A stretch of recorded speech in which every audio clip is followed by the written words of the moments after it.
Hey yo, what's up everybody? So when it comes to the original Teenage Mutant Ninja Turtles, and I'm talking the comic book, the 1980s cartoon show, the original three movies, you're gonna have a hard time finding a bigger TMNT fan than me. I mean, if you don't believe me, just ask Donatello here, Donatello back there, and I mean, I got Turtles action figures all over the place. You know, and my collection is vast. I mean, I do have all the comic books, you know, board games, video games. I mean, I've got a Teenage Mutant Ninja Turtles hoodie. And my favorite arcade game of all time was the Ninja Turtle 4-player beat 'em up from Konami. I mean, going into the arcades as a kid, that was the cabinet that we went to and spent a majority of our money on. I mean, that got me into the whole home arcade community, and got my collection started off. That was the first cabinet I had ever bought. So naturally, when I saw that a company called Numskull was coming out with a quarter scale TMNT cabinet, I had to get my hands on it. I mean, that artwork is just iconic.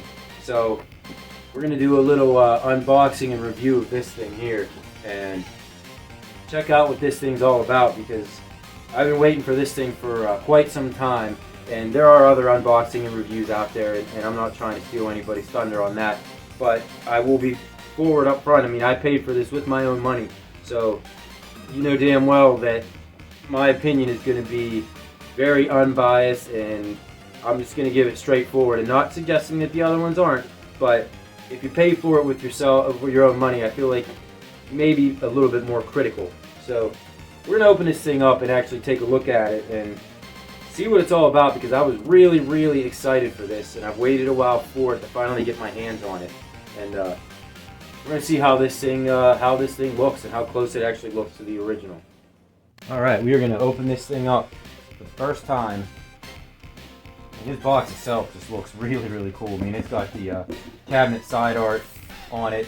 On the back it shows the TMNT cabinet and the Turtles in Time. So I'm going to be very careful opening this thing, because I plan on keeping this box. Even though I'm going to keep the cabinet on display, I do not want to damage this box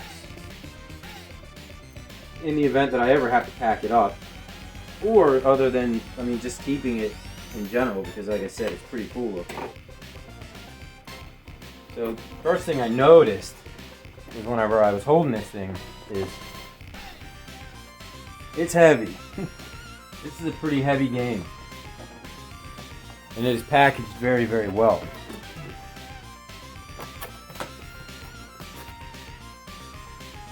Charging cable.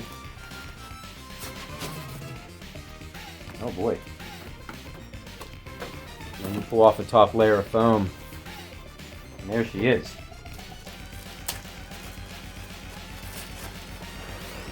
Yeah, this is fairly heavy, I'm not gonna lie. Okay, so what's left in the bottom of the box, just your manual and some packaging. That's it. Just 2 layers of foam and the cabinet itself. I'm already kind of nerding out about this thing. I mean, I love my 3/4 scale TMNT cabinet that I have, because like I said, I love the game. One of my all-time favorites, maybe my favorite. But this already is like, this takes it to another level right here. So it looks like there's some protective plastic over the control deck. Peel that off. And another sheet over the monitor. Try to peel that off without scratching it. It might be a bad idea. There we go. So we're going to plug this thing in and check it out. Before we turn this thing on, I noticed in the little packet here, the manual and stuff like that, came with a little sheet of stickers. 1, 2, 3, 4, which if you know anything about the original cabinet, 1, 2, 3, 4, they had the stickers right there below the coin slots. So I'm gonna put this on, and that's something right there that just impresses me more. Is just the attention to detail. Something so minor like this just goes a long way, because that just adds to the realism. That just adds to just the feel for the thing of being that much more arcade accurate. So we're gonna put these on, and then we'll turn this thing on and really look into it. Alright, so got the little coin slot stickers on. I actually had to use tweezers. I mean, these things were, I tried putting them on without them, and there's just no way. If you want them on any sort of straight, yeah, I had to put them on with tweezers. So before, I got this thing plugged in right now, but before I turn this thing on, maybe we'll just give it a quick little look. And the first thing I'm gonna say is just, I mean, geez, the attention to detail on this thing. I mean, just comparing it right next to the original thing. I mean, they killed it with this thing. They absolutely killed it. I mean, you even have the little speaker grill up here. I mean, everything is where it should be. There's a little fake hinge underneath here, the control deck, which it looks like you can pull this thing up, you know, like you would back in the day if you were looking to work on it. The monitor, it looks like it was designed to mimic or replicate the look of a CRT, and I'm sure we'll look at that more closely once we turn it on. I mean, just the double coin doors themselves, and then you have the other ones on the compartments on the bottom. Yeah, just the detail on this thing is unreal. I mean, the control deck, you know, the buttons and everything feels nice, stiff. Everything's where it should be. If you compare it to the original, even the button layout is exactly the same. Yeah, and this thing, I mean, it looks exactly the shape of this thing. It's literally like they took a full-size cabinet and shrunk it down.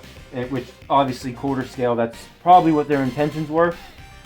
But, you know, sometimes you get a little bit of differences there. Like, there's certain things you can't really do.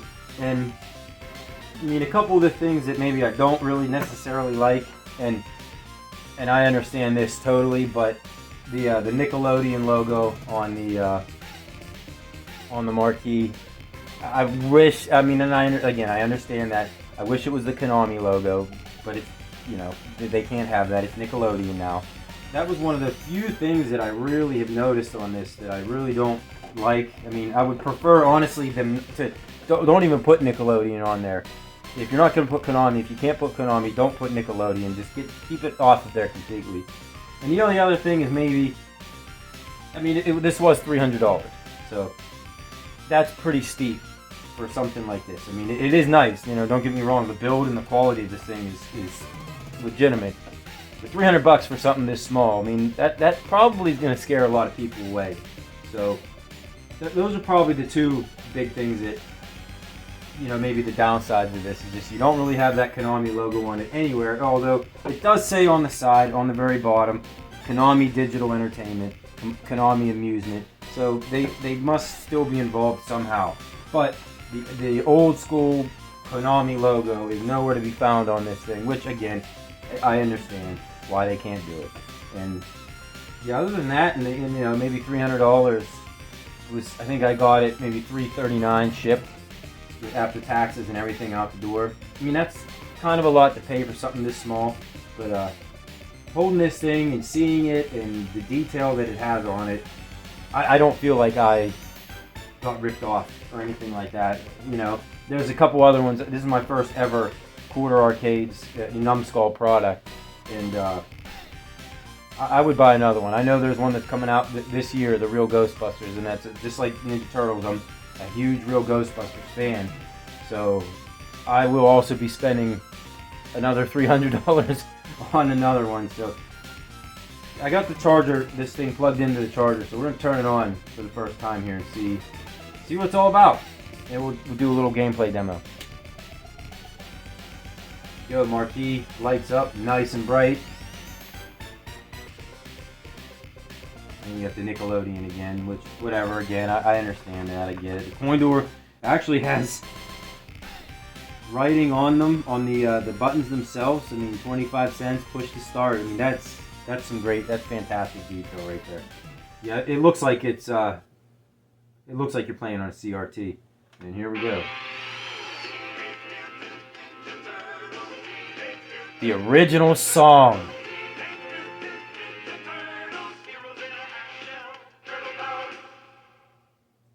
That was a surprise. I did not know that.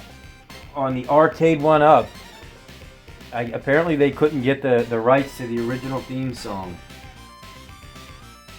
They got it for here. Wow, okay, so maybe I take back a little bit on the 300 being too much, because if they can land that just adds to the whole experience with this thing. I mean, it's going through the motions, just like the arcade game. Yeah, I mean, the marquee looks great. It's bright. Gotta hear that song again.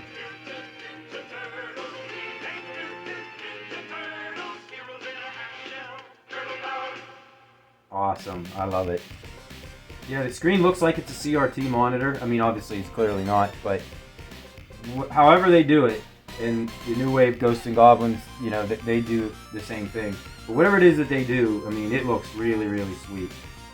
So we're going to get into a little bit of gameplay here and see how this thing goes.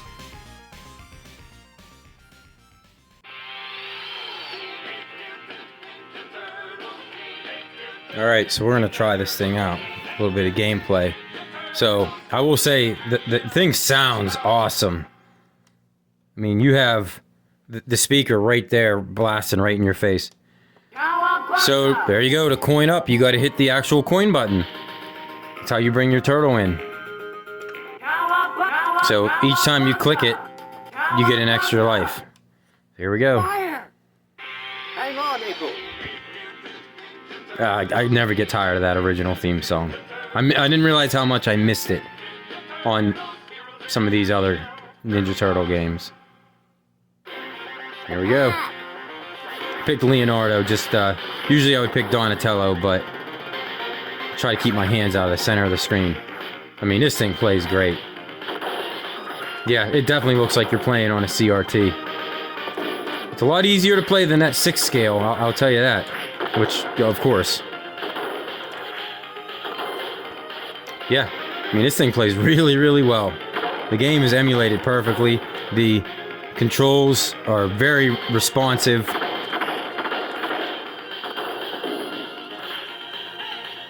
Now all I gotta do is get 3 of my buddies over here and all 4 of us can jam around this thing and play.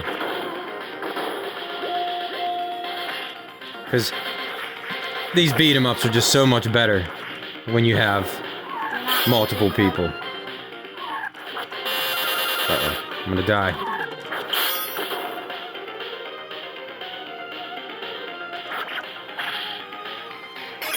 Alright, well, that was a little demo of the gameplay, so we'll maybe get some final thoughts on this thing. Alright, so some final thoughts on this thing. I mean, maybe it's the TMNT fanboy in me, but I mean, I love this thing. I do. I love it. It is so sweet. The detail on it is it's amazing. Even the control deck is like so colorful. I mean, the deck protector is a nice, thick, solid piece of plastic. The marquee looks good. I mean, the back of the cabinet, I didn't really show that. Not really much to it. I mean, you just have your power port, your volume buttons. The bottom of the thing has 4 real heavy rubber feet on it, so you can put it on a desk or table and it's not going to slide around. For $300, that's probably going to scare some people away, and I understand that because you're probably sitting there going to yourself, you know, $300 you could buy a 3/4 scale. But any of the 3/4 scales out there are not going to look as true to the original as this. I mean, the thing is pretty big. Like I said, it's fairly heavy. It is not cheaply built at all. It only comes with the 1 game on it, which, whatever. I mean, I'm, like I said, a big fan of the Turtles in Time is probably the better of the two games. Not probably, it is the better of the two games. But this is the look of the cabinet I think the majority of the people are going to want. You know, that Turtles in Time cabinet just looked kind of strange. I mean, the game, it was superior pretty much in every way. But if you were a kid in the late 80s and the early 90s and a Ninja Turtles fan, this is the game you remember right here. So for $300, is it worth it? Probably not worth $300. That's kind of a lot, but for me, again, being a huge Ninja Turtles fan, I wasn't gonna not pick it up. And the fact that they added the original Ninja Turtles theme song on this, that's a huge plus. You know, and again, I don't really care for the Nickelodeon logo all over it. You know, there's only on the marquee, but then when the game fires up, I wish there was a way to get that Konami logo back on the marquee, but I think that's probably never going to happen. But anyway, other than that, I mean, you know, like I said, the coin doors have 4 buttons that you actually press to coin up. They give you the little logo, the stickers to put on there. The coin buttons themselves have writing on them. I mean, if you look at this thing close enough, it's very legible. So again, the detail is just unreal. You know, you even have a little how to play on the control deck, which, you know, you could read all that fine print. Yeah, everything on this thing is pretty much top tier. I mean, so again, for $300, probably isn't going to be for everybody, because that is a lot to pay for something like this. That you're probably not going to, like I said, you know, I made the joke about inviting 3 people over. Clearly, you'll never be able to do that. You probably can get 2. But the cool thing with these is they also offer a controller that you can buy, that you can plug into this thing and play with controllers. Now that's pretty cool. I don't know how exactly that works, if you only can plug one controller in. Now, which would be cool if, like they used to do with the NES, they had something called the 4-score, where you could plug in to a single port and then it gives you 4 other ports. So you could have 4 controllers. So for $300, I guess if you're a hardcore fan, it's totally worth it. I already have the spot picked out where this thing's going to go. I mean, it's going to be on full display here, just because for me it's something that really brings me back to my childhood, and this may be the closest that I ever get to owning the original cabinet, other than owning the original one itself. But as you guys know, those things are very expensive and heavy, and they're just tough to maintain. But yeah, I'm a big fan of this. This thing's fantastic. Of all the mini arcade products that I own now, which is this is number 4, this is by far the best one, by far, no doubt about it. I can't wait for the real Ghostbusters to come out, because that's going to be the next one I buy without a doubt. You know, I'm hoping that maybe it won't be that $300 price tag, but if it is, so be it. You know, for me, being a super fan, I'll pay that $300 if the quality and the accuracy is that good. And for this, it is. I feel like it's worth it, and I'm gonna have a fun time playing this thing. I mean, it's big enough to where you can actually play it and not feel like you're totally out of place. Like some of them smaller ones, you know, you play them for a little bit and then they just kind of sit there as decoration. I actually feel like I might fire this thing up once in a while and actually play it, just because how cool it looks. So thanks everybody for watching. If you have any other questions about it, feel free to hit me up. I mean, I'll answer any questions you might have. But I'm a big fan of this thing here, and look forward to playing it. So thank you everybody for watching, and I will catch you guys next time.